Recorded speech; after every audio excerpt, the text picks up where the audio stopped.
Anthony Bourdain suicide, parts unknown. Chef, 61, talks future in poignant final interview. Writing in his guest column for The Hollywood Reporter, he revealed how he was besotted with Wong Kar Wai's frequent collaborator and director of photography, Christopher Doyle, and spoke out about getting a tattoo. The television star penned that his highest hope was to convince Christopher to appear on camera for his show Parts Unknown.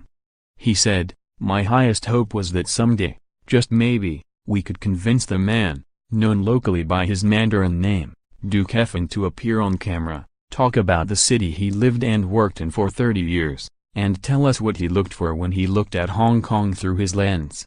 He also spilled he was destined to get an inking of him imminently, having already had one of his girlfriend and colleague Asia Argento. "I plan to get a Duke Effin tattoo, in the original Mandarin, as soon as possible," he added. "As you might have guessed, I already have an Asia Argento tattoo." Anthony added that Christopher had eventually agreed to appear on his show, but plans were postponed after a director for the show was hospitalized.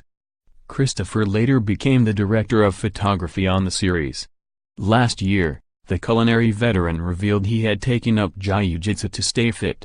The chef's routine consisted of 1.5 hours of lessons each day, with his talent eventually winning him a Brazilian jiu-jitsu competition. Anthony also revealed he had dropped 30 pounds in 9 months after combining his workout with giving up carbs and sugar. He told Novo, "I train every day, wherever I am in the world." Anthony also said he had cut down on drinking and eating habits. In 2015, he said, "I'm not drinking anywhere near what I used to, and I'm much moderate in my eating habits, because you really pay a price for misbehavior immediately on the mat."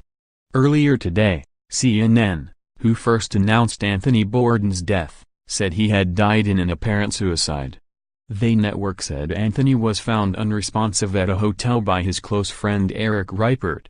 A statement read, "It is with extraordinary sadness we can confirm the death of our friend and colleague, Anthony Bourdain. His love of great adventure, new friends, fine food and drink, and the remarkable stories of the world made him a unique storyteller. His talents never ceased to amaze us, and we will miss him very much. Our thoughts and prayers are with his daughter and family at this incredibly difficult time." The chef had reportedly been in France working on an upcoming episode of his award-winning show Anthony Bourdain, Parts Unknown. Anthony was married twice in his lifetime, and had daughter Ariane with his second wife Ottavia Bussia. After the pair divorced in 2016, he began dating Italian actress Asia later that year. For confidential support, call the Samaritans in the UK on 116 123 or visit a local Samaritans branch.